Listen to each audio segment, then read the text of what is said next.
Reluctant, लेकिन बोलेंगे Willie नीली, तो रिलक्टेंट से और अनविलिंग से ये बोलने में सुनने में ज्यादा अच्छा लगता है। एंड $64 क्वेश्चन, मतलब very important question, a question which is very difficult to answer. यह बुगनविला बुगनविला बुगनविला बुगनविला बुगनविला बुगनविला बुगनविला सब हर एग्जाम में आए हुए हैं, ऐसा मत सोचना कि एग्जाम में नहीं आए। बुगनविला एक विशेष प्रकार का पौधा होता है, tropical climbing plant with red purple pink flowers. हमने कभी देखा नहीं है, देखा हो तो समझ में नहीं आ रहा है। बुगनविला, मैं भी एक विला बना रहा हूं। क्या बना रहा हूं? विला। और इस विला में बागान होगा, और बागान में क्या होगा? बुगनविला बुगनविला बुगनविला। एक विला बनेगा जिसमें बागान होगा, उस बागान में तरह तरह के फूल होंगे, और एक फूल क्या होगा? बुगनविला बुगनविला बुगनविला। और यह गोबल गोबल गोबल गोबल गोबल गोबल गोबल गोबल। जब आपको भूख लगी रहेगी, भूख बहुत ज्यादा लगा हुआ है अर्पित जी, बहुत जोर की भूख लगी है आपको, तो और खाने को कुछ है नहीं, सामने में गोबर दिख गया, तो आप गोबर को भी क्या करेंगे? आप गोबल गोबल गोबल। एक था डेवर डेवर डेवर, यही गोबल गोबल गोबल। गोबर को भी आप गोबल कहेंगे। जल्दी जल्दी खाना, बंटवा रहा हूं बंटवार, मनो ले आओ गोबर, बहुत सारी गाय है, और गाय से नहीं संभलते हैं तो झुट्टा ले आना। गोबल गोबल गोबल गोबल गोबल गोबल। और यह हैंडसम, ये हैंडसम, इसमें अगर लगा देंगे हैंड और ई आ जाए, क्या बन जाएगा? हैंड। जो लोग होते हैं हैंडसम, जो लोग होते हैं हैंडसम, वो इस्तेमाल नहीं करते हैं कार, वो BMW, रोल्स रॉयस। जो हैंडसम होते हैं उनके मतलब जिस्म का ही ऐसा खुशबू और सुगंध होता है कि हर जहां पे पांव रखेंगे वही बन जाएगा BMW और रोल्स रॉयस। वो क्या इस्तेमाल करते हैं? Handsome handsome handsome handsome handsome. पुराने जमाने में वो तांगे का अलग ही रौब हुआ करता था, बसंती वाला, मतलब सोचे भी तो बसंती वाला, बताइए। मैं सोच रहा हूं कि इंग्लैंड में जो कैसे लाल ड्रेस में ऐसे फहरा रहा है कैप लेके कोई, और बड़ा सुंदर सा बना होता तांगा, और ये सोच रहे बसंती वाला। हैंडसम मतलब घोड़ा गाड़ी तांगा, जानते हैं आप। तो जो लोग होंगे हैंडसम इस्तेमाल करेंगे हैंडसम हैंडसम हैंडसम। और ये XP8 XP ये पढ़ा है, याद है आप लोगों को? अटोन का था, अटोन XP8 करना, XP8। एंड सैक्रिलेज, अपवित्रीकरण, सैक्रिलेज, सैक्री एक शब्द है सैक्रेड। सैक्रेड का मतलब होता है पवित्र, और लेग का मतलब क्या होगा? पैर। मुझे याद है बचपन का वो दिन जब गांव में छठ पूजा होता था, छठ पूजा वगैरह, तो वो जो ऐसे जिसमें लोग अर्घ दे देते हैं, वो बना होता है, उसमें सेब नारंगी सब होता है और बहुत सारी चीजें होती हैं। अगर बच्चा में कहीं पैर अगर हो जाए ना ऐसे, तो पिटाई लगती थी, बहुत तरह की बातें कही जाती थी कि बहुत बड़ा पाप हो गया है, ये तुमने पैर लगा दिया, ये कर दिया, वो कर दिया, सफेद दाग तुम्हें हो जाएगा, ऐसे हो जाएगा।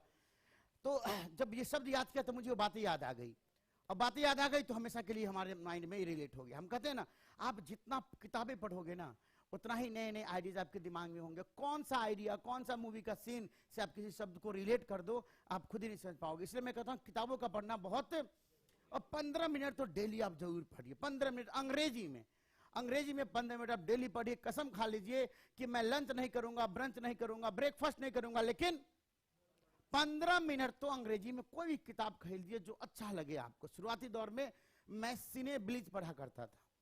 सिने ब्लीच एक फिल्मी मैगजीन आती थी, इसलिए पढ़ता था क्योंकि बचपन में 9th में था तो मास्टर ने पूछा, जब स्पोकन इंग्लिश की क्लास लिया करता था, तो वहां पे बोलने के लिए कि अंग्रेजी में कुछ आप बोलिए, अपने बारे में कुछ बोलिए। तो मैंने अपने बारे में बोला था, क्या बोला था बचपन में कि सर मैं एक्टर बनना चाहता हूँ, मुझे एक्टर एक्ट्रेस पसंद थे। एक मैगजीन आती थी मायापुरी, मेरा दोस्त के पास मायापुरी मैगजीन आया करता था, वो आता था, तो उसमें बहुत सारे अच्छे अच्छे चीज होते थे, पढ़ता था, दिखता था। फिर बाद में जब सर से मुलाकात हुई, अंग्रेजी वाले सर से, तो कहा कि आपको अगर फिल्मी चीजों में इंटरेस्ट है तो आप फिल्मी मैगजीन पढ़िए। आप स्टार डस्ट खरीद लीजिए, आप फिल्म फेयर खरीदिए, आप सिनेब्लिज खरीदिए। तो तीनों जब खरीदने गया तो मैंने देखा सिनेब्लिज का लैंग्वेज बहुत लाइट था, बहुत इजी था, मुझे समझ में आ रहा था। स्टार डस्ट और डिफिकल्ट लगा मुझे, फिल्म फेयर और डिफिकल्ट लगा, और सबसे डिफिकल्ट था फ्रंट लाइन। फ्रंट लाइन एक मैगजीन आती है जो हिंदू का ही है, फ्रंट लाइन, तो वो तो कभी खरीदा ही नहीं मैंने फ्रंट लाइन। उस दौर में। तो सिने ब्रिज पढ़ा और पहला इंटरव्यू पढ़ा अक्षय कुमार का, उसमें था इंटरव्यू और करीब 1.5-2 पेज में था और पूरा समझ में मुझे आया। और समझ में आया तब यकीन नहीं होगा मैं कितना आनंदित था कि मैं अंग्रेजी में पढ़कर कुछ समझ पा रहा हूं। और मैं गया और उनको बताया कि देखिए मैंने ये पढ़ा, अपने सर को कि देखिए मैंने पढ़ा और मुझे समझ में आ रहा है, मुझे इंटरेस्ट था उन चीजों में। तो फिर पता नहीं चला और फिर सिने ब्लिज, स्टारडस्ट, फिल्म फेयर, यही मैगजीन में पढ़ता गया। और हमारे बिहार में मैगजीन बहुत सस्ता मिल जाती है, वो क्या करेगा ऊपर का काट देते हैं, काट के और जो नाम लिखा होता है वो कट जाता है और फिर उसके बाद वो सस्ता में बेचते हैं, 2 रुपया 3 रुपया 5 रुपया ऐसे बेचते हैं, जो 25-30 में बिकता था। तो उसको खरीद खरीद के हमने बहुत पढ़ा। बाद में फिर मैंने फिल्म फेयर पढ़ना शुरू किया। तो जो जिसका लैंग्वेज आपको बहुत आसान लगे वो किताब खरीदी और डेली 15 मिनट पढ़िए आप। और एक चीज हम आपसे शेयर करना चाहेंगे कि कोई भी चीज हैबिट में तब्दील हो जाता है, कोई भी चीज हैबिट में तब्दील हो जाएगा मात्र 2 मिनट डेली करने से, मात्र 2 मिनट। मान लो आपको जिम जाना है ना, जिम जाने पर आलस हो, आप नहीं करते हो, तो आप क्या करो, जिम जाने के लिए जूता उता पहन के तैयार हो गए, 2 मिनट जिम गए और लौट के आ गए।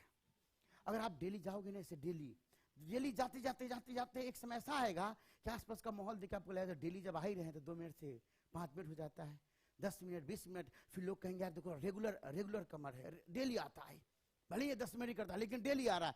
तो उनका एक प्रेशर डेवलप होगा आप पे कि हमें लोग ये रिकॉग्नाइज कर रहे हैं कि नहीं देखो कितना पंक्चुअल है, ये डेली आ रहा है जा रहा है। और धीरे धीरे तब्दील हो जाएगा। अगर पढ़ने की आदत नहीं है तो डेली 1 पेज पढ़ो, मात्र 1 पेज, 15 मिनट भी छोड़ दो, 1 पेज डेली पढ़ो सोने से पहले, और डेली बना ही लो।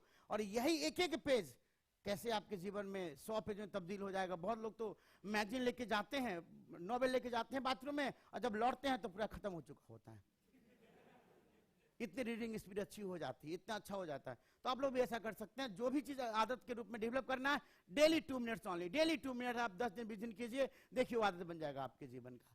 यह सैक्रिलेज मतलब होता है अपवित्रीकरण। और सरियल का मतलब होता है अवास्तविक। सरियल सर आप रियल बात किया करो, सल आप रियल बात किया करो। आपकी सारी बातें कैसी होती है, अवास्तविक होती है, सरियल होती है। हमारे सर की सारी बातें नॉट रियल, कैसी होती है, सरियल। और यह ब्रोंको।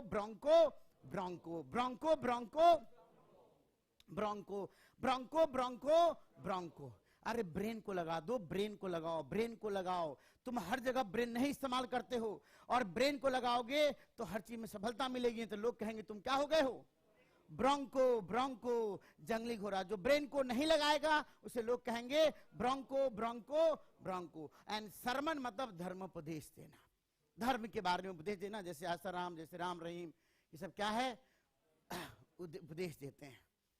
अभी कल मैं जा रहा था तो पेट्रोल डाल रहा था, तो हमारे कार में तो बगल वाले जो ड्राइवर सीट बैठे थे वो बोल रहे थे कि तो देखते रहिएगा क्या है नहीं है। बोले भाई कुछ ऐसा तो नहीं करते हो कि 10 लीटर की जगह 1 लीटर गायब कर दिए, 9 डाल दिए। अरे सर हम लोग क्या लेके आए हैं जो लेके जाएंगे। तुम बोले ऐसी बात तो आश्रम भी बोला करते थे तो उनसे अच्छी बातें बोलते थे, देखो क्या लेके गया वो, बोल के। अरे क्या है, अभी वो 10 साल से जेल में है ना, जवानी की जिंदगी तो जी लिए, अब बुढ़ापा में जेल पे है, क्या दिक्कत है। अब 70 साल के बाद तुम मुझे ही जेल में डाल दो, कोई फर्क नहीं पड़ता। वो बुढ़ापा के जीवन है जहां से कुछ हो ही नहीं सकता, जीवन में कुछ करने की तमन्ना ही नहीं है। बात करते हैं सरमन, तो सर जब भी आप मन से बात करते हो ना तो आपकी बातें कैसी लगती है, सरमन।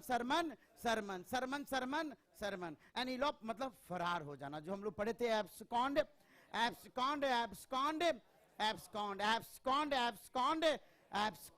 अब सेकंडों में फरार हो गए थे आसाराम और राम रहीम। और जब कोई हनीप्रीत को लेके, राधे माँ को लेके जब भाग जाए, लुप्त हो जाए, विलुप्त हो जाए, तो लोग उसे क्या कहेंगे, इलॉप। और ये एमनेसिया मतलब मेमोरी लॉस।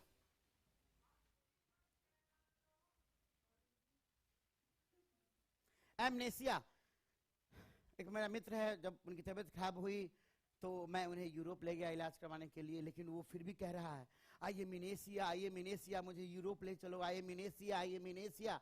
तो मैंने उसे कहा भाई you are in Europe, you are suffering from amnesia, that's why you are saying I am in Asia।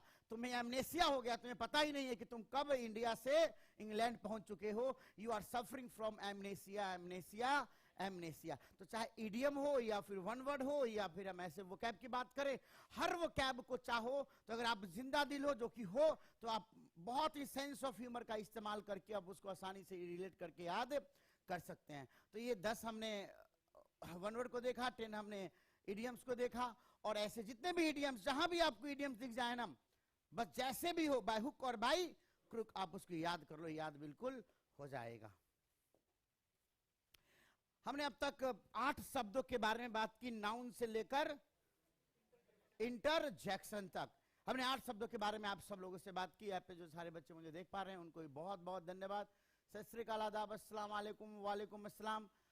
और मुझे उम्मीद है कि आप सिर्फ मुझे ही सुन पा रहे होंगे, कहीं कोई कमेंट करने का भी मौका भी मैंने नहीं दे रखा है आपको, तो आप सिर्फ सुनिए मुझे ध्यान से, और उसके बाद फिर सोचिए कि मास्टर क्या पढ़ा के गया। अब जैसे हमने कहा था, किसी भी लैंग्वेज की शुरुआत मेरे प्यारे भाई बहनों किससे होती है? लेटर से शुरू होती है। और अंग्रेजी में आप सब लोगों ने कहा था 26 लेटर्स होते हैं, 26 लेटर्स होते हैं। और अल्फाबेट सिर्फ एक ही अल्फाबेट होता है अंग्रेजी में, और अल्फाबेट से फिर हम लेटर से हम लोग क्या बना देते हैं? वर्ड्स। और वर्ड्स अंग्रेजी में हमारे पास 10 लाख के करीब है। Around 10 lakh words we have in English. वो 10 लाख से नीचे भी हो सकता है, 10 लाख से ऊपर भी हो सकता है, ज्यादा कम ज्यादा भी हो सकता है। लेकिन पूरे 10 लाख शब्दों के उसके काम के मुताबिक, उसके फंक्शनैलिटी के मुताबिक हमने कितने भाग में डिवाइड कर दिया है? 8 प्रकार डिवाइड कर दिया। कुछ को हमने क्या बना दिया? नाउन कहा। कुछ को हमने नाउन कहा क्योंकि कुछ शब्द ऐसे थे जिनका काम क्या था? नाम देना, नेमिंग थे, वो नेमिंग वर्ड्स थे, तो हमने कह दिया भाई तुम नेमिंग वर्ड्स हो, तुम्हारा काम है नाम देना, आइडेंटिटी देना, तुम क्या बन जाओ? नाउन। कुछ को मैंने देखा कि कुछ नाउन के बदले आ रहे थे, नाउन को रिप्लेस कर रहे थे, तो हमने उसको क्या नाम दे दिया? हमने उसे प्रोनाउन का नाम दे दिया कि तुम कहलाओगे pronoun. Why? Because you are a replacing word, तुम एक रिप्लेसिंग वर्ड है। उसके बाद फिर हमने देखा एक शब्द है जो नाउन प्रोनाउन दोनों के बारे में तरह तरह की बातें कर रहा है, उसकी क्वालिटी के बाबत बात कर रहा है, तो हमने उसको अलग कैटेगरी बना के क्या नाम दे दिया? एडजेक्टिव दे दिया। कुछ को देखा कुछ रिलेट करने का काम कर रहा है, 2-4-5 शब्दों के बीच में रिलेशनशिप एस्टैब्लिश करने का काम कर रहा है, फिर उसको क्या कह दिया हमने? प्रेपोजिशन। कुछ को देखा कुछ कभी लेटर को, तो कभी वर्ड को, तो कभी फ्रेज को, तो कभी क्लाउज को, कभी सेंटेंस को क्या कर रहा है? वो कनेक्ट कर रहा है, वो ज्वाइन कर रहा है। हमने उसे क्या नाम दे दिया? हमने कंजंक्शन का नाम दे दिया, उसे कनेक्टिंग वर्ड बन गया वो। कुछ को देखा हमने कि वो नाउन प्रोनाउन और इंटरजेक्शन को अगर रिमूव कर दिया, हटा दिया जाए, तो वो सारे शब्दों और सेंटेंस की विशेषता बताने का काम करता था, उसे क्या नाम दे दिया? उसे एडवर्ब कह दिया। कुछ हमारे पास डूइंग और स्टेट वर्ड थे जो सब्जेक्ट के साथ अग्रीमेंट करने को तैयार थे, सब्जेक्ट के साथ अग्रीमेंट हो जाता, उसे क्या नाम दे दिया हमने? हमें उसे वर्ब का नाम दे दिया। वर्ब इज अ डूइंग और state word which can combine with the subject. और उसके बाद एक आखिरी शब्द हमारे पास क्या? इंटरजेक्शन। इंटरजेक्शन वो शब्द होता है जो हमारे मुंह से सहसा निकल पड़ता है जब हम किसी फीलिंग को, जो कोई फीलिंग हमारे अंदर सडनली स्ट्रांगली आता है, अचानक आया और पूरे शक्ति के साथ आया कि मुंह से हम उसे रोक नहीं पाए, बल्कि वो खुद निकल गया मुंह से, उसे कहते हैं हम इंटरजेक्शन। जैसे आउच, वाओ, हुर्रे, टक टक टक टक, टट टट टट टट, फाई फाई, ऐसे बहुत सारे शब्द हैं, वो बन गया हमारा इंटरजेक्शन। और इन्हीं शब्दों का इस्तेमाल करके ऐसे गिर, जैसे हनुमान जी का गदा गिर रहा है भाई,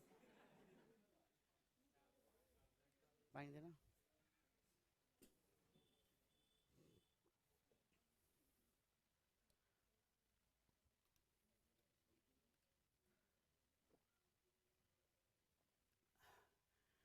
आज हम जो अब तक कभी ऑफलाइन में पढ़ाया नहीं हमने, हम लोग पढ़ने जा रहे हैं सेंटेंस, क्योंकि सेंटेंस 1-2 क्लास में खत्म हो जाएगा। फिर सेंटेंस के बाद हम शुरू करेंगे एक चैप्टर, क्योंकि आप सेंटेंस समझ गए तो देखो वर्ड तो हर जगह दिखेगा, और वर्ड के बाद फिर क्या दिखेगा आपको? सेंटेंस ही दिखेगा ना। कहीं भी देखोगे तो एक सेंटेंस आपको मिलेगा ही मिलेगा। तो सेंटेंस जब मिले तो शुरुआती दौर से आपके अंदर एक प्रकार की अंडरस्टैंडिंग होनी चाहिए कि सेंटेंस जो है उसमें कौन क्या है, हु इज हु, ये पता होना चाहिए। प्रधानमंत्री कौन है, मुख्यमंत्री कौन है, यहाँ पे होम मिनिस्टर कौन है, प्रेसिडेंट कौन है, सबके बारे में अगर जान जाएंगे तो फिर आप सबके साथ अलग अलग प्रकार से डील करेंगे। तो सब्जेक्ट कौन, वर्ब कौन, ऑब्जेक्ट कौन, कॉम्प्लीमेंट कौन, ये सारी बातें हम यहाँ पर डिस्कस करने जा रहे हैं। बात करते हैं सेंटेंस से।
सेंटेंस शब्दों का वो समूह है जिसका एक कंप्लीट मीनिंग और सेंस होना चाहिए। जैसे मीनिंग तो है, मान लीजिए उसका अर्थ आ रहा है, लेकिन कोई सेंस ही नहीं क्रिएट कर रहा है। सेंस होना चाहिए ना। सबसे इंपॉर्टेंट सेंटेंस में क्या होता है, सेंस होना है। सेंस मतलब जो आपको समझ में आ जाए। अब कोई भी चीज आप बोल दो, हुलूल जुलूल पुलूल कुछ भी आप बोल रहे हैं, आप अब बोलेंगे सेंटेंस बन गया, इसका ये अर्थ आ रहा है। अर्थ तो आ रहा है, लेकिन अर्थ का कोई सेंस भी तो होना चाहिए। अब ग्रुप ऑफ वर्ड्स है, फॉर वेटिंग एम आई, ये भी ग्रुप ऑफ वर्ड्स है, लेकिन क्या इसका कोई मीनिंग है, कोई सेंस है क्या? नहीं आ रहा है ना। तो क्या ग्रामर क्या करता है, हमें बताता है कि सेंस अगर तुम्हें डेवलप करना है तो उसके लिए ग्रामेटिकल स्ट्रक्चर एक पैटर्न है जो तुम्हें फॉलो करना पड़ेगा। उसी स्ट्रक्चर और पैटर्न को ध्यान में रखते हुए, जैसे संविधान से संसार चल रहा है ना, संविधान से सरकार चल रहा है, उसी प्रकार व्याकरण से हम क्या कर रहे हैं, अपने भाषाओं को, अपने मन के भाव को व्यक्त कर पा रहे हैं। व्याकरण नहीं होता, ग्रामर नहीं होता, तो हम लैंग्वेज को नहीं समझते, और लैंग्वेज नहीं समझते तो फिर हम क्या करते, कौन सी लैंग्वेज का इस्तेमाल करते? जो हम लोग इशारों में बात करते हैं। भूख लगा हुआ तो पेट बजाते। ये क्या है, ये क्या है आपका, यही भाषा है? क्या बोल रहे हैं आप?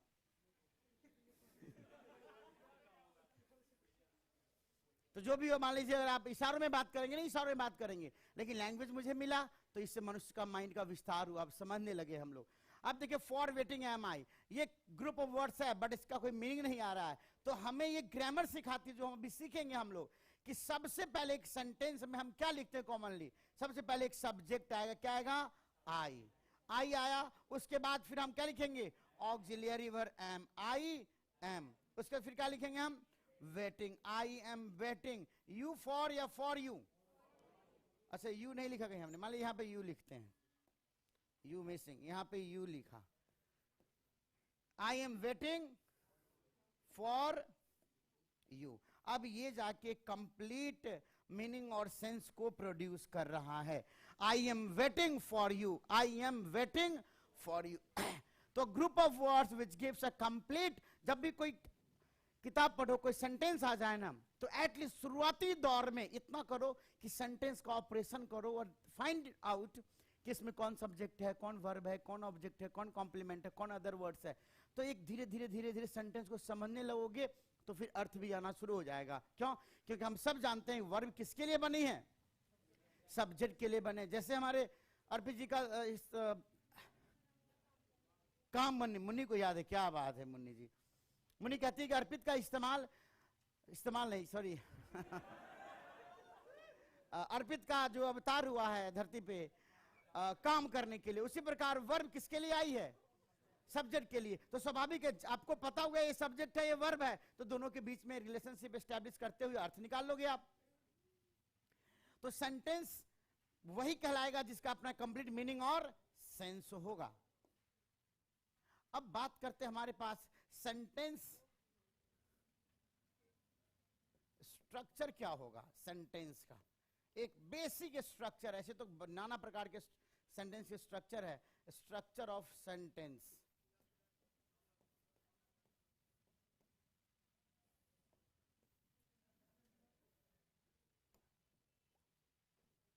Structure of basic structure of sentence क्या होता है?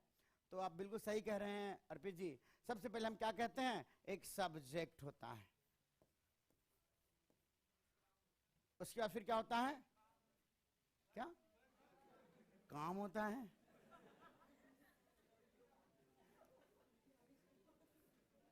ऑक्सिलियरी वर्ब, फिर क्या आता है, मेन वर्ब, उसके बाद फिर क्या आएगा, ऑब्जेक्ट का इस्तेमाल करेंगे हम, ऑब्जेक्ट के बाद फिर कॉम्प्लीमेंट का इस्तेमाल करते हैं, कॉम्प्लीमेंट, उसके बाद फिर अदर वर्ड्स आ जाते हैं। ओ डब्ल्यू मतलब हो गया अदर वर्ड्स।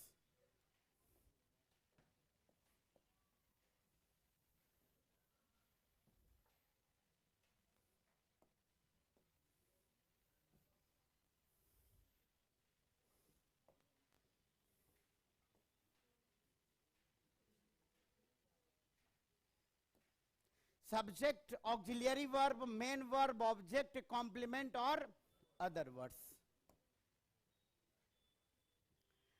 ये एक मैक्सिमम स्ट्रेच है एक सेंटेंस का। ये सब्जेक्ट वर्ब तक भी सीमित हो सकता है, subject auxiliary verb main verb तक सीमित हो सकता है, या तो फिर एक्सटेंड करे परिवार और किसको क्या कर ले अपने साथ, ऑब्जेक्ट को भी ले ले, हो सकता है ये कॉम्प्लीमेंट को भी ले ले, हो सकता है ये अदर वर्ड्स को भी ले ले, और नहीं तो ये यही तक सीमित रह सकता है। एक ऑक्सिलियरी वर्ब नहीं भी हो सकता है, एक वर्ब से भी सेंटेंस बन सकता है।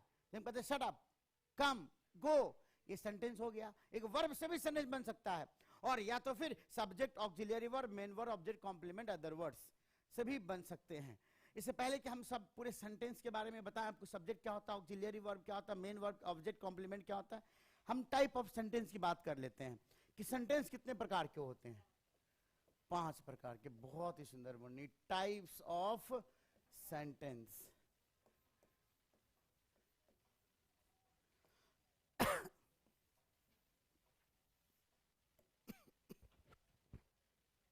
ये क्या हो गया,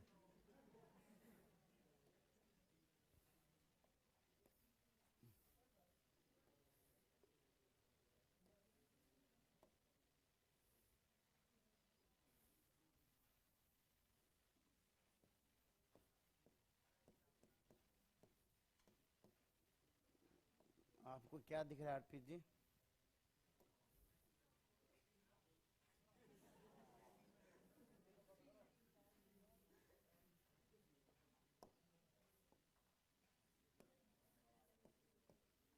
टाइप्स, हम साथ अकेले के ले आए तो सही हो जाए। टाइप्स ऑफ, इसमें शायद दुविधा कुछ हो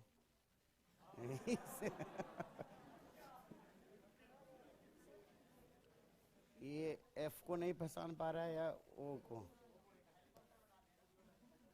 ओ, ये कैसा, ओ के में दिक्कत है,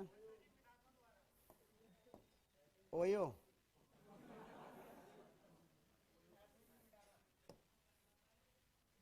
ऑफ, टाइप्स ऑफ, अभी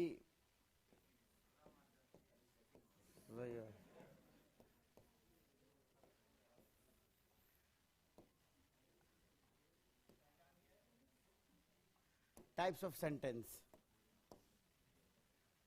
अभी इधर एक इंदिरा विहार के पास एक फ्लैट बन रहा था, तो वहाँ पे जब बन के तैयार हो गया तो जो बिल्डर का कॉल आया कि सर अगर आप किराए पे लगाना है तो बताइए, हमारे पास कस्टमर है थोड़े, क्या नाम है, तो ओयो वाले आए हैं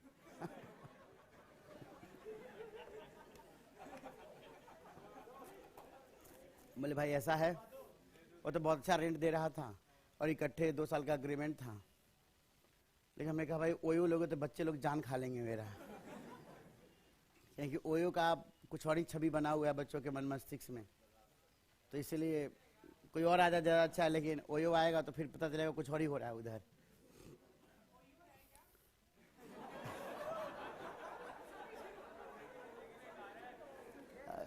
अर्पित जी, आपने पूछा? आप हरिद्वार से आए हैं ना?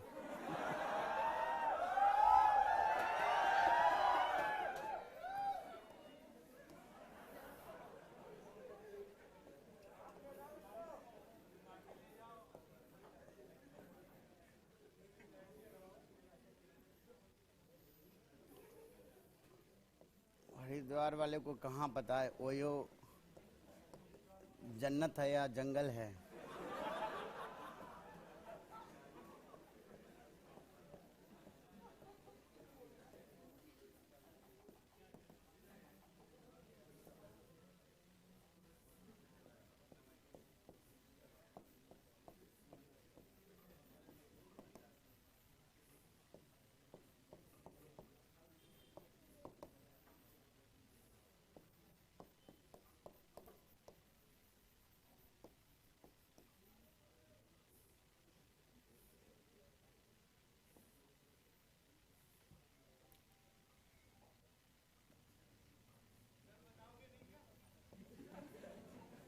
बताने के बजाय मैं आपको भेज ही देता हूँ उधर। हाँ।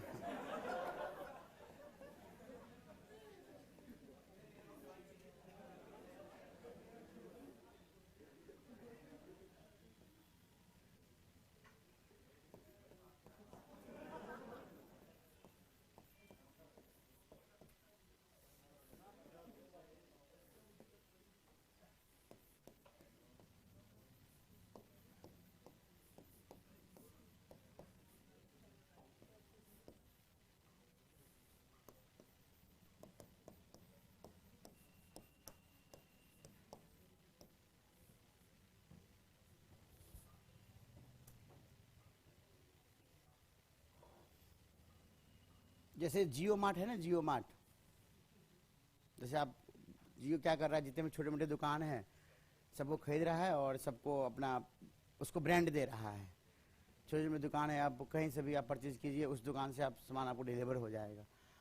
ओयो भी एक लड़का गया और देखा कि बहुत सारे ऐसे जगह हैं, होटल्स हैं जो कि ब्रांडाइज्ड नहीं हैं, तो सब जगह से ज़्यादा की बात किया कैसा है, चलो मैं अपना एक ब्रांड देता हूँ और तुम्हें इतना पैसा मंथली मिल जाएगा और ब्रांडिंग भी हो जाएगी तुम्हारी। और ऐसे ऐसे करके जितने भी नॉन ब्रांडेड जगह थे, होटल्स में जितने भी थे, सबको ओयो का एक ब्रांड दे दिया। मकान मालिक कोई और है किसी और का, लेकिन वो क्या ब्रांड से ही क्या किया, अरबों खरबों का। मैं छोटा सा लड़का था, मतलब मुझे लगता है कि हाँ, तो अगर पैसा नहीं है आपके पास, तो इसके पीछे बस यही है कि आपके पास आइडिया नहीं है। आइडिया, दिमाग लगाइए, आइडिया ढूंढिए, नए नए आइडिया, और उस आइडिया से ही है ना आप हर चीज क्रिएट कर सकते हैं। तो पैसे की कमी हो चलेगा, लेकिन आइडिया की कमी नहीं होनी चाहिए। ऐसा कुछ सोच रही, नियंत्रण सोचिए आप। अल्टीमेट लक्ष्य यही है आपके जीवन में पैसा कमाना, अल्टीमेट लक्ष्य यही है। तो उस पैसे कमाने के लिए आपको आइडिया लगाना पड़ेगा, सोचते रहना पड़ेगा, उस बच्चे की तरह। समझ आई बात आपको? वो यो क्या है?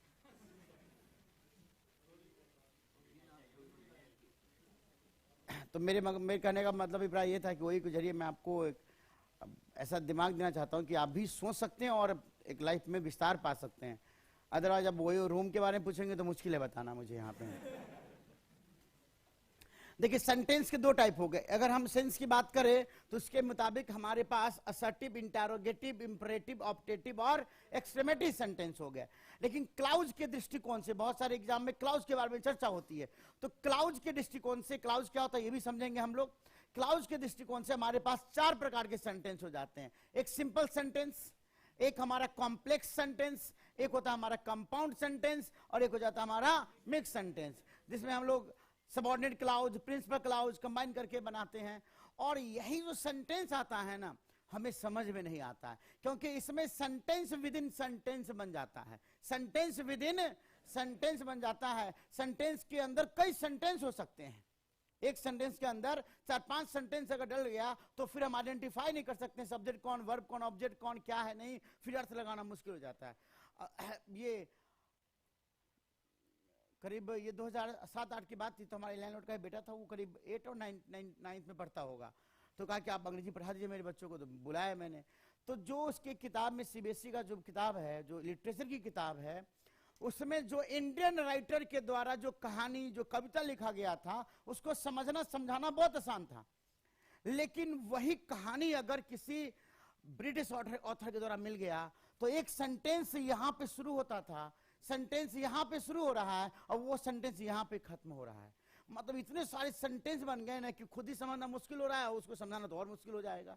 लेकिन हम लोग जो लिखते हैं, इंडियन ऑथर जो लिखते हैं, वो बहुत ही सिंपल सेंटेंस में लिखते हैं, एक लाइन में एक ही सेंटेंस रहेगा, एक सेंटेंस में एक ही है। लेकिन वो जो लिखते थे कॉम्प्लेक्स, कंपाउंड, मिक्स बना कर देते थे कि समझना बड़ा मुश्किल हो जाता था। जिससे मैं कहता हूं कि आप 6 से लेकर और 12 तक की अगर इंग्लिश लिटरेचर की किताब, इंग्लिश लिटरेचर ग्रामर नहीं, इंग्लिश लिटरेचर, हिस्ट्री, ज्योग्राफी या फिर पॉलिटी, ये सब अगर आप पढ़ लेते हैं ना, तो अंग्रेजी माशाल्लाह बहुत बेहतर हो जाएगी आपकी, और जीएस भी अच्छा हो जाएगा। क्योंकि 6th क्लास में जो बातें लिखी गई है, वो 6th क्लास के बच्चों का स्टैंडर्ड को ध्यान में रखते हुए लैंग्वेज को बनाया गया है। 7th में देखिए लैंग्वेज टफ हो जाता है, 8th में और टफ, 9th में और टफ। तो लैंग्वेज का भी लेवल होता है। वो सिंपल सेंटेंस को धीरे धीरे क्या करेंगे, वो मिक्स कर देंगे, मिक्स को कंपाउंड, कंपाउंड को फिर कॉम्प्लेक्स करते चले जाएंगे, फिर समझना मुश्किल हो जाए। अंग्रेज लोग ऐसे ही इस्तेमाल करते हैं, हम लोग बहुत सिंपल लैंग्वेज लिखते हैं। इसलिए शुरुआती दौर में इंडियन ऑथर के द्वारा, जैसे आप आर.के. नारायण, जो जिनकी मालगुडी डेज जो आती है, वो आप देखिए, मैंने तो पूरी सीरीज देख ली जो आजकल वेब सीरीज पे आता है, मालगुडी, जितने भी बच्चों ने कभी देखा नहीं था, बहुत अच्छी अच्छी बातें मतलब बताएगी उनके स्टोरी में। तो मैंने देखा कि चलो ठीक है, कभी मौका मिलेगा तो शेयर करेंगे अच्छी अच्छी बातें। तो वो अंग्रेजी में आती है किताब उनकी, माई डेज, उनकी बायोग्राफी है माई डेज, वो आप खरीद लीजिए। रविन्द्रनाथ टैगोर की बहुत सारी बायोग्राफी आती है, वो पढ़िए उनको, वो इंडियन ऑथर के द्वारा, तो बहुत मजा आएगा, और एक तो ज्ञानवान बनेंगे आप। तो ये हमारे पास सेंटेंस हो गए, कितने हमारे पास, ये अब देखा जाए अगर मीनिंग के दृष्टिकोण से देखें हम, तो हमारे पास असर्टिव सरल वाक्य है, इंटरोगेटिव प्रश्नवाचक, इंपरेटिव आदेशात्मक वाक्य कहते हैं, ऑप्टेटिव इच्छाबोधक वाक्य कहते हैं, और एक्सक्लेमेटिव क्या कहते हैं हम, विस्मयादिबोधक वाक्य कहते हैं। और ये सिंपल, कॉम्प्लेक्स, कंपाउंड, मिक्स, इसका हिंदी तो मुझे पता नहीं, कभी पता करके बताएंगे सिंपल को क्या कहते हैं। लेकिन सिंपल, कॉम्प्लेक्स, कंपाउंड और मिक्स, इसकी पहचान होती है कि एक सबऑर्डिनेट, एक प्रिंसिपल होती है, इसे ये कहेंगे। तो वो सब हम समझेंगे आगे। आइए बात करते हैं हम कि एक एक करके कि सेंटेंस में सब्जेक्ट क्या होता है।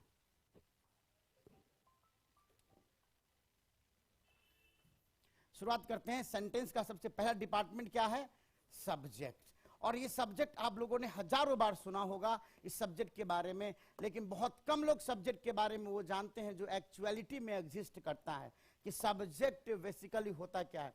तो आइए हम जानते हैं अर्पित जी से। अर्पित जी, सब्जेक्ट का हिंदी क्या होता है, पहले ये जानते हैं।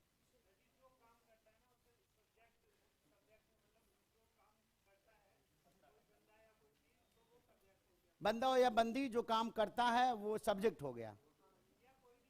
कोई भी चीज हो जो काम करता है वो सब्जेक्ट, काम कर रही है, ठीक है। हिंदी में क्या कहेंगे, कर्ता, काम करने वाले कर्ता कहेंगे। बोर्ड थोड़ा सा ऊंचा हो गया या फिर मेरा हाइट कम हो गया है।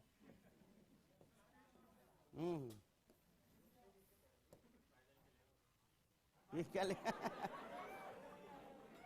ये तो खतरनाक है, कुछ और ही लिखा जाएगा।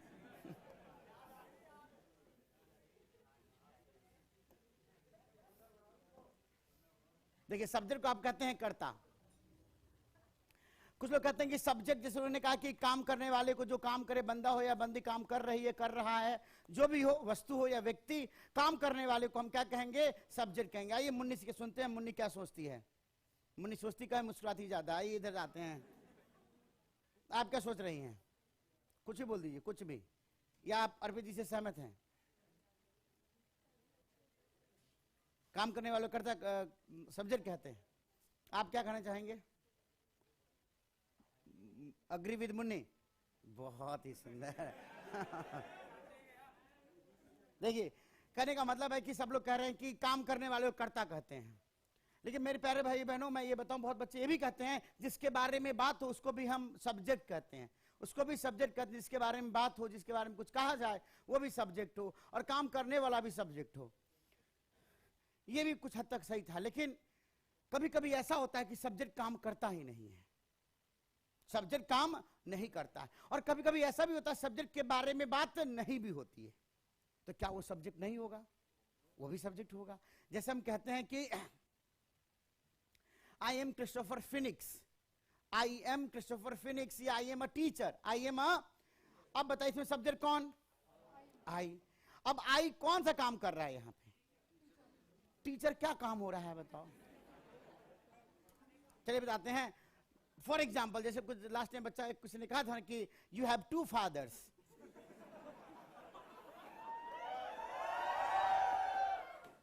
अब यू हैव, अब यहां पे देखिए अर्पित जी, यू में बताइए यू क्या काम कर रहा है? यू हैव 2 फादर्स में आप क्या काम कर रहे हो?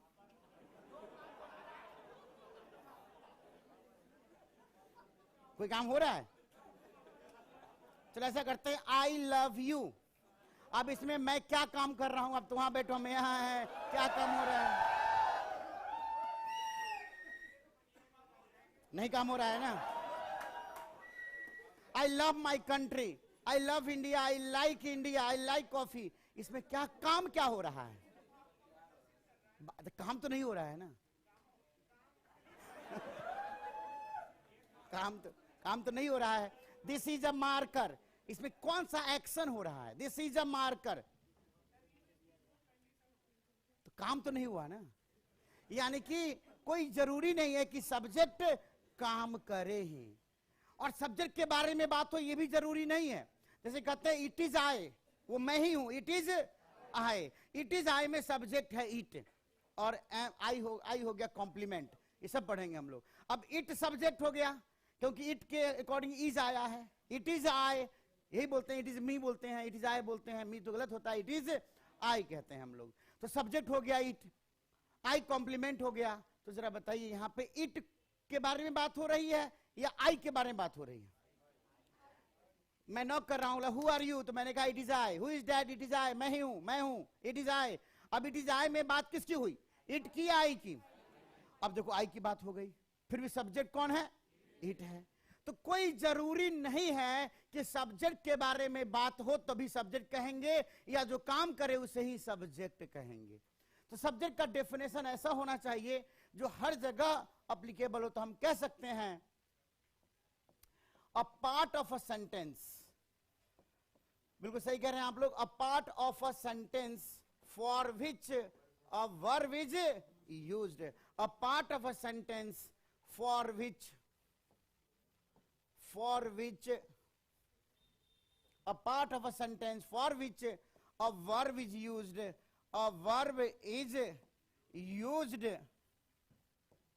is called subject.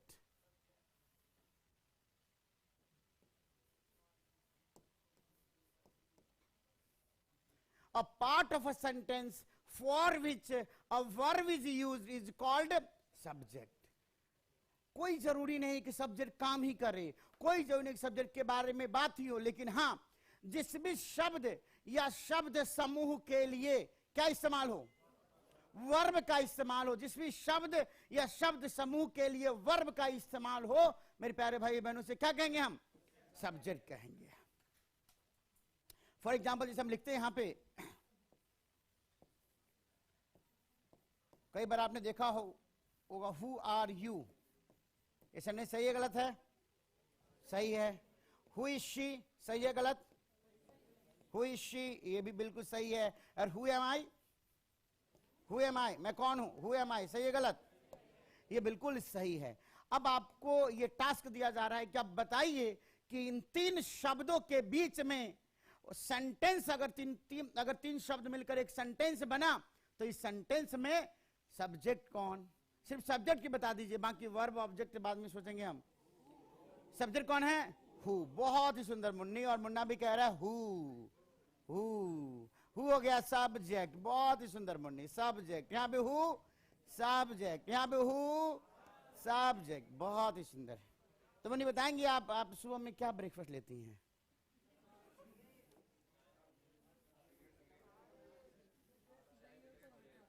दही और पराठा, बहुत सुंदर, अच्छी बात है, दही पराठा। आप परवीन जी क्या ले लेते हैं सुबह सुबह? थर्रा।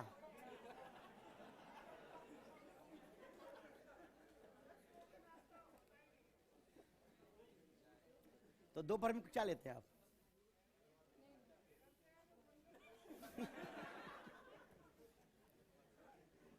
अच्छी बात है। देखिए, आप सब लोगों ने कहा कि हु सब्जेक्ट है। इससे पहले कि मैं असहमति और सहमति व्यक्त करूं, एक चीज जानना चाहते हैं आपसे कि इसमें वर्ब कौन है, बताना। चलिए, तो बिल्कुल आप सब लोग, इससे तो मुझे सहमत होना ही पड़ेगा। यहां पे इज है और यहां पे एम है। और सब्जेक्ट की पहचान के लिए मैंने क्या सूत्र दिया आपको? A part of a sentence, वाक्य का वो भाग, वो अंश जिसके लिए वर्ब आएगी वही क्या बन जाएगा? दुल्हन जिसको टच कर देगी वही क्या बन जाएगा? दुल्हा बन जाएगा। इसमें कंफ्यूजन है किसी को? जैसे पारस पत्थर जो होता है, जिसको भी टच कर दे क्या बन जाता है? सोना बन जाएगा।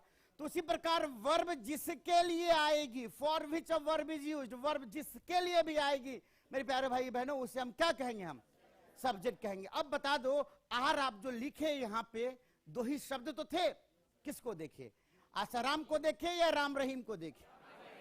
हनी प्रीत आई किसको? आसाराम को देख के या राम रहीम को देख के? यानी आर का संबंध किससे है? यानी कि वर्ब आया हु के लिए, नहीं किसके लिए? तो हम यू को क्या कहेंगे? सब्जेक्ट कहेंगे। इसको क्या कहेंगे बाद में बात करेंगे हम। लेकिन सब्जेक्ट कौन बना? यू। क्यों बना? क्योंकि आर लिखते वक्त ध्यान में कौन शब्द था? यू था। अब यहां पे देखो, इसको और थोड़ा और नए एग्जांपल से समझते हैं। हु इज शी, जब इज लिखे तो फिर ध्यान किसका हुआ? शी का या हु का? शी का हुआ ना। तभी शी के मुताबिक क्या लिख दिए यहां पे? यानी कि वर्ब जिसके लिए आएगा वही क्या कहलाएगा? सब्जेक्ट कहलाएगा। और यहां पे जब एम लिखे फिर हु को देखे या आई को देखे, यानी यहां पे इस वाक्य का सब्जेक्ट कौन बन गया? आई बन गया। यानी वर्ब जिसके लिए आ रहा है वही इस वाक्य का क्या बन रहा है? सब्जेक्ट बन रहा है। कोई जरूरी नहीं कि सब्जेक्ट शुरुआत में ही आए, कोई जरूरी नहीं है। ये भी जानेंगे, पोजीशन ऑफ सब्जेक्ट भी जानेंगे, कौन सा शब्द सब्जेक्ट बनेगा ये भी जानेंगे। फिलहाल ये जानते हैं कि सब्जेक्ट यहाँ पे है कौन। तो आप सब लोगों ने सही कहा कि आर आया यू के लिए, यू क्या बन गया? सब्जेक्ट बन गया। यानी वर्ब जिसके लिए आएगा वही इस वाक्य का क्या बन जाएगा? सब्जेक्ट बन जाएगा, जिसके लिए हम वर्ब का इस्तेमाल करेंगे। चाहे इसके बारे में बात हो या बात नहीं हो, कोई फर्क नहीं पड़ता। वर्ब जिसके लिए आएगा वही उस वाक्य का क्या माना जाएगा? सब्जेक्ट माना जाएगा। अब ये कहते हैं, ये जानते हैं कि बहुत सारी किताबें मार्केट में हैं जिसमें लिखा गया है कि सब्जेक्ट का मतलब होता है कर्ता। जैसे अर्पित जी ने भी पढ़ के कहा होगा, ऐसा तो मंगल ग्रह से आए हैं, जो भी आपने लिया, आप जैसा भी दिख रहे हो, जो मुंह से शब्द निकल रहा है सब यहीं से लिया आपने, बाहर से कुछ भी लेकर नहीं आए। तो आपको देख के बता सकते हैं हरिद्वार हमारा कैसा होगा। ऐसे एक इंडियन को देख के बता देते हैं ना कि हमारा हिंदुस्तान कैसा होगा, उसी प्रकार इनको देख के बताया जा सकता है कि हरिद्वार कैसा होगा, क्योंकि ये हरिद्वार से बिलोंग करते हैं। तो हरिद्वार की मिट्टी, हरिद्वार का मेहनत से बने हुए हमारे अर्पित जी हैं। इनका कोई कसूर नहीं कि आज ऐसे हैं या कुछ अच्छा बन जाते हैं तो भी इनका कोई इसमें कंट्रीब्यूशन नहीं होगा कि अच्छा बन गए हमने अच्छा किया। नहीं नहीं, आपके अच्छाई के पीछे बहुत सारे लोग हैं। देखिए कुछ और समझ रहे हैं ये आपसे तो वही बात याद है कि मुझे मोदी जी, एक बार मोदी जी और पप्पू जी पहुंचे थे इंटरव्यू के लिए। इसमें क्या कहते यूएनओ में उन्हें शामिल किया जाना था। पप्पू भी पहुंचा, मोदी जी भी। मोदी जी से सवाल पूछे गए, मोदी जी ने कमाल का जवाब दिया। मोदी जी कहा कि आप बिल्कुल परफेक्ट हैं, लेकिन आप बाहर जाएंगे तो किसी को बताइएगा मत कि क्या इसका आंसर होगा, क्या होगा, नहीं होगा। बोले बिल्कुल नहीं बताएंगे। पप्पू बाहर बैठ के इंतजार कर रहा था। जैसे मोदी अंकल निकले, अंकल अंकल अंकल क्या आपसे पूछा गया? बोले क्या पूछा गया? ये तो बता सकता हूं, क्योंकि हमें मना किया गया आंसर मत बताना, लेकिन सवाल तो बता ही सकते हैं तुम्हें हम। सवाल पूछा गया कि पहला सवाल पूछा जाएगा कि आपके आपका डेट ऑफ बर्थ क्या है? फिर पूछा जाएगा आपसे कि आपके पापा का नाम क्या है? फिर पूछा जाएगा आपसे कि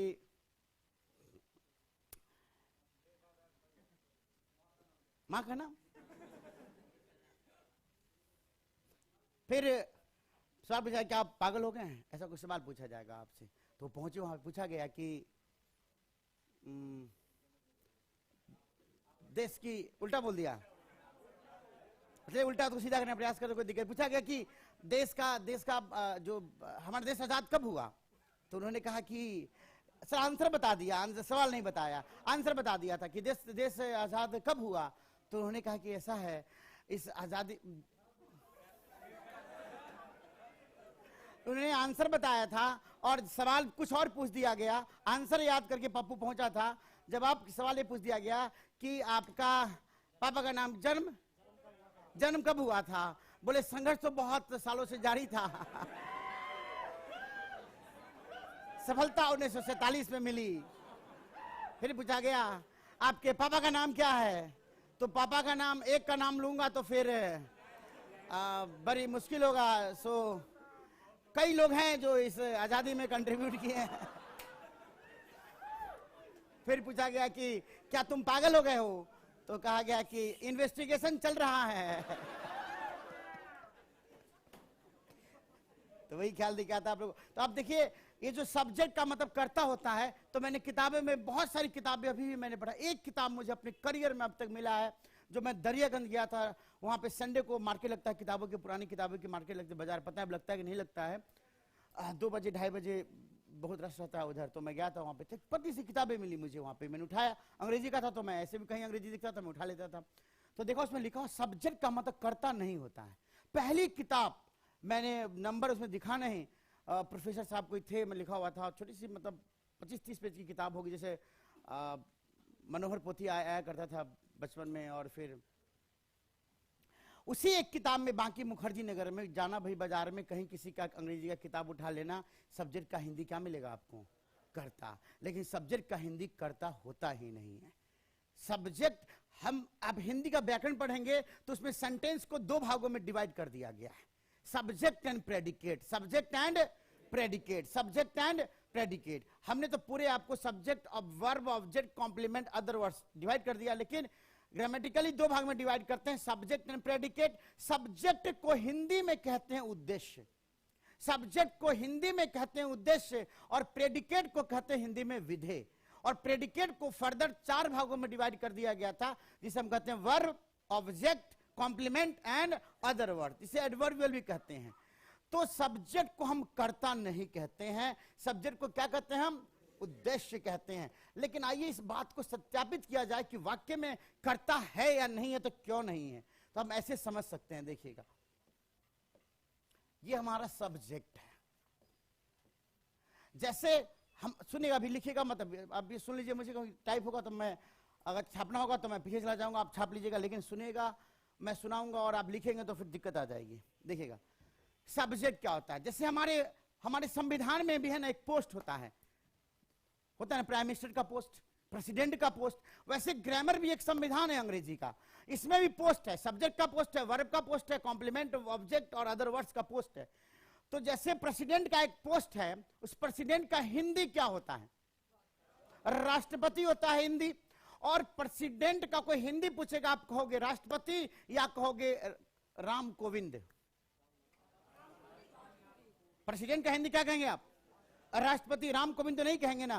प्रेसिडेंट एक पद है, इस पद पे कभी प्रतिभा जी थे तो कभी प्रणब जी थे, और आज राम कोविंद है, कल राम गोविंद आ जाए, लेकिन फिर भी प्रेसिडेंट का हिंदी राष्ट्रपति होगा ना।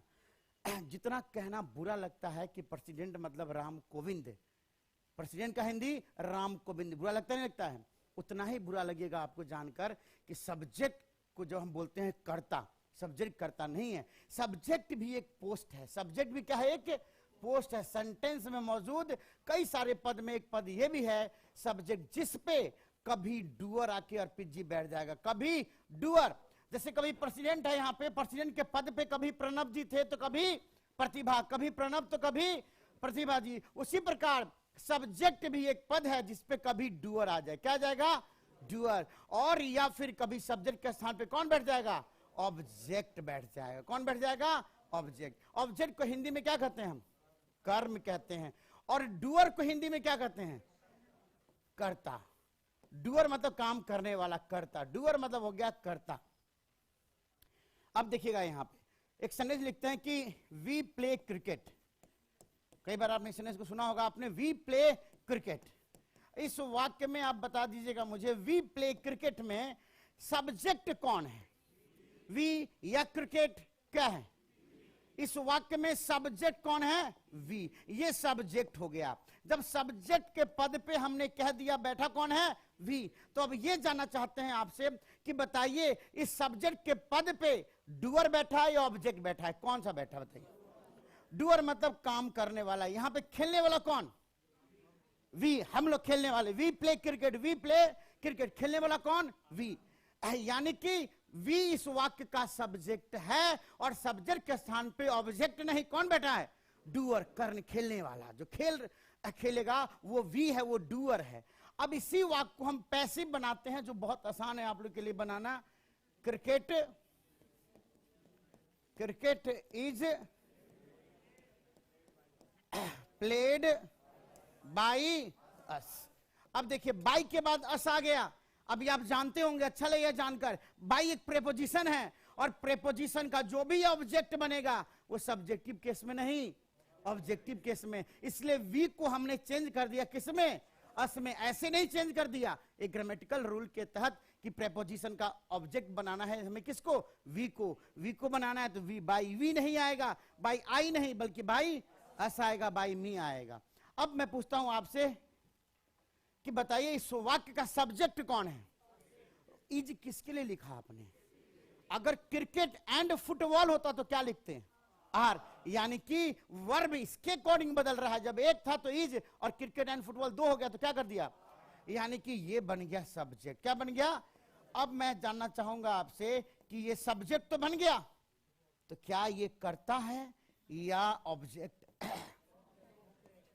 बताइए। अभी स्थान पे ऑब्जेक्ट बैठा हुआ है या डूअर बैठा हुआ है, कौन बैठा हुआ है। और ऐसे भी अगर पहली बार नहीं बल्कि आप पढ़े होंगे पहले भी, तो सारे वो बच्चे जानते होंगे कि पैसिव वॉइस में सब्जेक्ट के स्थान पे कौन बैठ जाता है, ऑब्जेक्ट। सब्जेक्ट के स्थान पे कौन बैठता है, ऑब्जेक्ट। और ऑब्जेक्ट का मतलब क्या होता है, कर्म। अब जरा सोचो, कोई कहेगा मास्टर जी इस वाक्य में जो क्रिकेट है कर्ता है, इस वाक्य में जो क्रिकेट है करता है, तो कर्ता कहना उचित लगेगा। क्या क्रिकेट ही खेलने वाला है, क्या क्रिकेट खेलता है, क्रिकेट तो वो गेम है जिसे खेला जाता है, जाएगा। यानी खेलने वाला डूअर तो यहां बैठा है, डूअर यहां बाई अस, मतलब ये डूअर हो गया। डूअर ये है जो सब्जेक्ट के स्थान पे नहीं है, वो प्रेपोजिशनल ऑब्जेक्ट बना हुआ है। अभी प्रेपोजिशन का बेचारा ऑब्जेक्ट बन के इस वाक्य में मौजूद है और सब्जेक्ट के स्थान पे जो बैठा है वो डूअर नहीं है, वो ऑब्जेक्ट है। क्या है, ऑब्जेक्ट है जिसे खेला जाता है। तो बताओ इसको अगर आप कहते हो ये इसको कर्ता बोलोगे तो गंदा लगे नहीं, बताइए। क्रिकेट कर्ता नहीं है तो हम सब्जेक्ट को कर्ता कैसे कह सकते हैं। सब्जेक्ट तो एक पद है जिस पद पे कभी डूअर तो कभी ऑब्जेक्ट, कभी कर्ता तो कभी कर्म, कभी कर्ता तो कभी कर्म आ जाएगा। सब्जेक्ट को हम कभी कर्ता नहीं कह सकते। हाँ, सब्जेक्ट के स्थान पे कभी कर्ता हो सकता है, जैसे यहां पे है तो हम कहेंगे सर ये सब्जेक्ट है और ये कर्ता है, ये सब्जेक्ट है और ये करता है। एक्टिव वॉइस में हमेशा सब्जेक्ट के स्थान पे कर्ता होता है और पैसिव वॉइस में हमेशा सब्जेक्ट के स्थान पे ऑब्जेक्ट होता है। तो फिर कर्ता कैसे कहेंगे सब्जेक्ट को हम। प्रेसिडेंट के पद पे कभी प्रतिभा कभी प्रणब, तो प्रेसिडेंट को कभी प्रतिभा नहीं कह सकते, प्रेसिडेंट को कभी प्रणब नहीं कह सकते हम। उसी प्रकार सब्जेक्ट को कभी हम कर्ता नहीं कह सकते। हाँ, बतेरे वाक्य होंगे जिस वाक्य में सब्जेक्ट के स्थान पे कर्ता होगा, जिस वाक्य में सब्जेक्ट के स्थान पे कर्म होगा। लेकिन सब्जेक्ट का हिंदी हमेशा क्या होगा, उद्देश्य, उद्देश्य और उद्देश्य होगा। तो सब्जेक्ट एक ऐसा पद है जिसे हम उद्देश्य कहते हैं और इस पे कभी कर्ता तो कभी कर्म आके बैठ सकता है।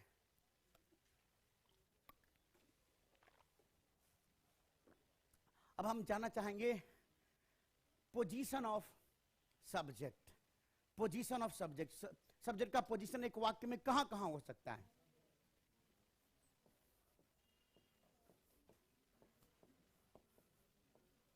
पोजीशन ऑफ सब्जेक्ट,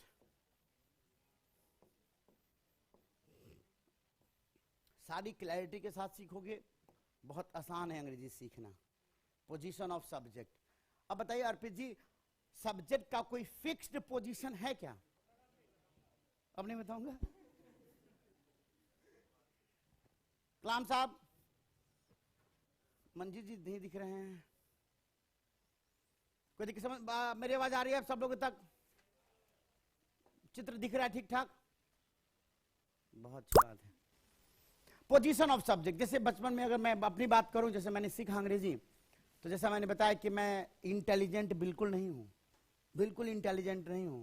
नहीं तो हमारे जो साथ में जो लोग थे 9th 10th में, जो प्री बोर्ड नहीं होता है, मैंने देखा कि जो बदमाश बच्चा सब मास्टर को थोड़ा सा दबंग आवाज में बोल भी देता था, वो सामने किताब निकाल के लिख रहा है, सब कुछ कर रहा है, और मैं डर रहा हूं।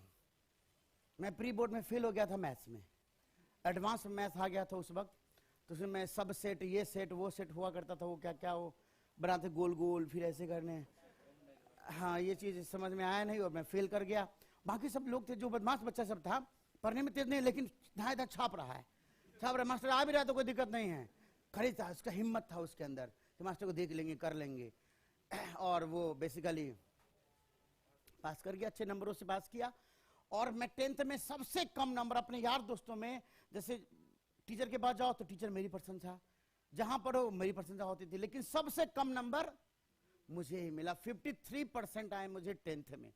बाकी जितने लोग थे ना, सब 60% से ऊपर पास किए, मैं ही एक 53% वाला बच्चा था।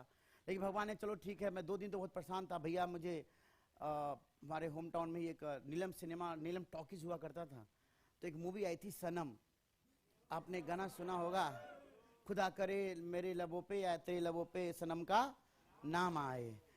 मैं गया मूवी देखने के लिए, लेकिन 2 दिन में बहुत रोया, मूवी मुझे भी अच्छा नहीं लगा, क्योंकि मन में था 53%। घर वाले भी सोचते थे होनहार बच्चा कुछ करेगा, बड़ा प्रेशर होता है परिवार में, अगर कोई ऐसा उम्मीद करने लगे माँ बाप, यही बच्चा गरीबी दूर करेगा, ये करेगा वो करेगा, अच्छा बनेगा। और हमारे गांव में एक डॉक्टर बिंदेश्वर पाठक का नाम सुना होगा आपने, डॉक्टर बिंदेश्वर पाठक, जो कि सुलभ इंटरनेशनल के जितने भी शौचालय आप देखते हैं, मेट्रो पे देखते हैं, यहाँ वहाँ जहाँ भी देखते हैं, पूरे वर्ल्ड में उनका, और वर्ल्ड का पहला म्यूजियम है जो टॉयलेट का म्यूजियम है, जहाँ पे मतलब जब से शुरू हुआ है तब से लेकर अब तक कितने प्रकार के टॉयलेट्स हैं, यही महावीर इनक्लेव में है। तो वो भी हमारे गांव के ही हैं और बहुत इंटरनेशनल नेम फेम के व्यक्ति हैं, आप टाइप करेंगे दिख जाएगा आपको, डॉक्टर बिंदेश्वर पाठक। तो उनका भी हवाला देखो, उसका कहाँ से कहाँ पहुंच गया, पद्म विभूषण थे, ये वो बहुत तरह के अवार्ड उनको मिले। जब जब मिलता था गांव में बहुत समारोह होता है, सारा चीज वगैरह, तो एक प्रेशर होता है, लेकिन नहीं हुआ। तो सबसे मतलब इंटेलिजेंट मैं नहीं रहा, उतना इंटेलिजेंट नहीं रहा, इसका मुझे मलाल भी है आज तक। लेकिन हाँ, मेरी मेमोरी बिल्कुल शार्प रही है, एक बार जिसको याद कर लिया तो फिर याद हो गया, फिर ज्यादा जद्दोजहद नहीं करनी पड़ी मुझे याद करने में, याद बहुत आसानी से हो जाता था मुझे हर चीज। नंबर कम आए क्योंकि 9th 10th से ही मैं थोड़ा सा बहुत ड्रीमी, बहुत ही फैंटेसी मन में था, तो पढ़ाई लिखाई पे ध्यान कम गया। गांव से शहर में आया था, शहर की चीजें दिखने लगी, वो तो स्वाभाविक है, गांव से बाहर आते हैं तो कल्चर शौक लगता है कि हमारे गांव में तो एक कल्चर, यहाँ पे ऐसे कल्चर दिख रहा है, तो 2-4-5 साल तो ऐसे ही गुजर जाता है। फिर क्या हुआ, तो देखिए वहां पे मुझे बताया गया, सेंटेंस मुझे याद है कि बचपन में कैसे अंग्रेजी सीखता था, तो मुझे पूरा एक एक चीज याद है कि मैंने अंग्रेजी कैसे सीखा। तो मास्टर जी सिखाते थे कि वाक्य के शुरुआत में जो आए वही क्या कहलाएगा, वाक्य शुरुआत में आ जाए वही सब्जेक्ट कहलाएगा। लेकिन बाद में पता चला कि नहीं, कोई जरूरी नहीं है कि सब्जेक्ट वाक्य के शुरुआत में ही आए, सब्जेक्ट बाद, जैसे मैंने क्रिया विशेषण, हिंदी में क्रिया विशेषण, पहले हम हर चीज को हिंदी में जानते थे कि बताइए मास्टर जी हिंदी में क्या कहते हैं इसको, क्रिया विशेषण, अच्छा जो क्रिया की विशेषता बताए, फंस गए वहीं पे हम। इसलिए कभी कहा जाता है कि अंग्रेजी का ग्रामर और हिंदी का ग्रामर दोनों अलग अलग है, संस्कृत का अलग है, एक वचन, द्विवचन, बहुवचन, लेकिन हिंदी में एक वचन। और तो बाइलिंगुअल ग्रामर कभी नहीं पढ़नी चाहिए, हम कंफ्यूज कर जाते हैं, जैसे हम कंफ्यूज कर गए थे क्रिया विशेषण। सेंटेंस के बारे में सुन के कि जो शुरुआत में आया वही सब्जेक्ट कहलाएगा। अभी देखा हु आर यू, शुरुआत में है क्या? सब्जेक्ट कहां? अंत में हो गया ना। तो कोई जरूरी नहीं कि सब्जेक्ट शुरुआत में ही आए। तो एक वाक्य में a subject can be used, yes, a subject can be used anywhere in a sentence. A subject can be used anywhere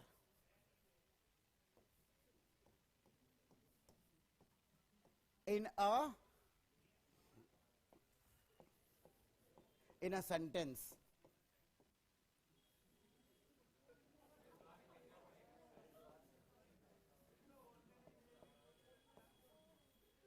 beginning में आएगा,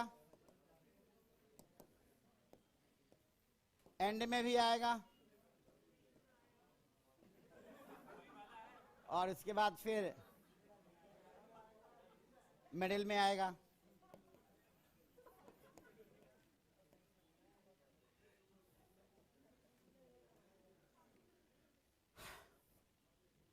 अरबी जी बताएं, ये क्वेश्चन नहीं बताया जिसमें सब्जेक्ट बीच में आ जाए।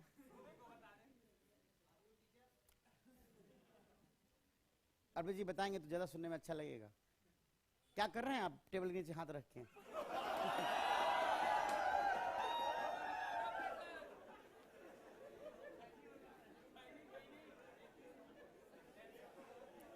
आप मोबाइल का इस्तेमाल कर सकते हैं, कोई दिक्कत नहीं, टेबल पर रख के।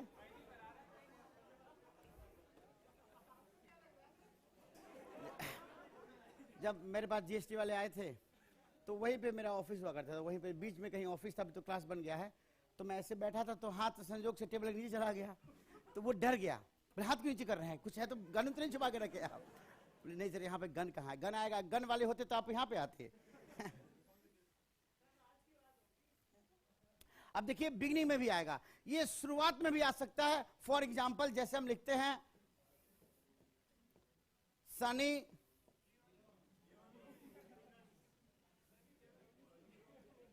Sunny is a good girl.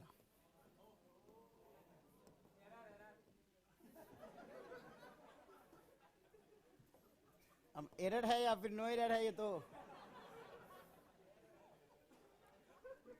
And में बताइए।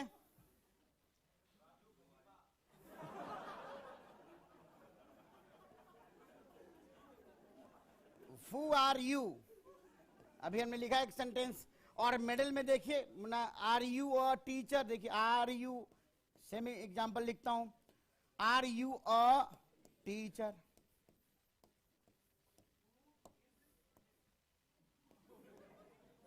अब यहां पे देखिए ये मिडिल में आ गया, ये अंत में आ गया, और ये सनी जी शुरुआत में आ गए।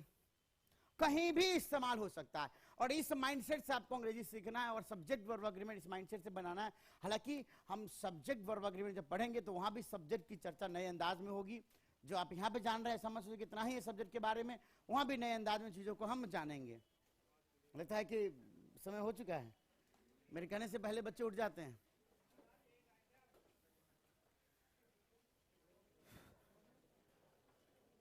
तो अब देखिए, एक मिनट, तो अब देखेंगे बिगनिंग में जो हम सब्जेक्ट का इस्तेमाल करते हैं, हम अंत में भी कर सकते हैं और मिडिल में भी कर सकते हैं।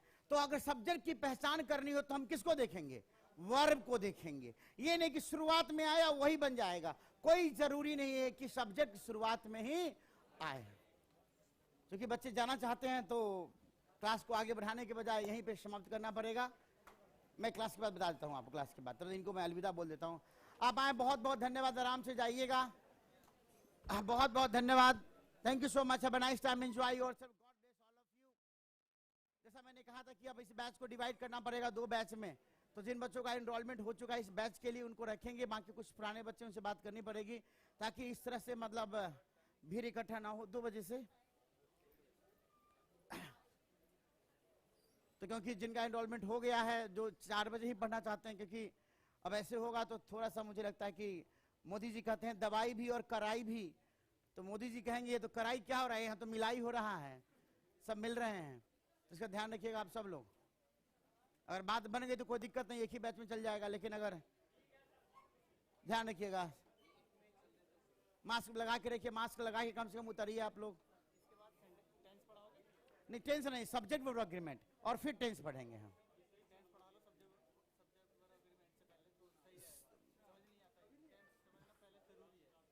कोई जरूरी नहीं, आप सब्जेक्ट वगैरह पढ़ाएंगे ना आपको, तो उसमें और मजा आएगा और आप इतना अच्छा सीख के जाओगे कि टेंस सीखना आपके लिए आसान हो जाएगा। क्योंकि टेंस थोड़ा सा आपको डिफिकल्ट लगेगा शुरुआती दौर में। तो मैं पहले चाहता हूँ कोई ऐसा चैप्टर आपको पढ़ा दूं जिससे कॉन्फिडेंस आपका बढ़ जाए और लगे यार ये तो इतना आसानी से सीख लिए, तो टेंस भी सीख जाएंगे। तो कॉन्फिडेंस के साथ 2 मैच जीत के जाओगे ना, अगर आप तीसरा मैच खेलने के लिए फाइनल, तो फिर आराम से जीत लेते हैं। इसीलिए God bless you, thank you so much, have a nice time, enjoy yourself, God bless all of you. हंसते रहिए, मुस्कुराते रहिए, और जिन बच्चों का एनरोलमेंट नहीं हुआ वो आराम से क्लासेस ले, रोके कोई आपको इधर उधर तो आप मुझसे बात कर लीजिएगा। एक बार मेरे बच्चे बात कर लेता हूँ। Thank you so much, have a nice time. NI वाले बच्चों को भी बहुत बहुत नमस्कार, पटना वाले बच्चों को भी बहुत नमस्कार, रोहतक वाले बच्चों को भी बहुत बहुत नमस्कार, बहुत बहुत नमस्कार। Thank you so much, have a nice time, enjoy yourself, God bless all of you. हंसते रहे, मुस्कुराते रहे और जीसा लेते रहे। Thank you so much.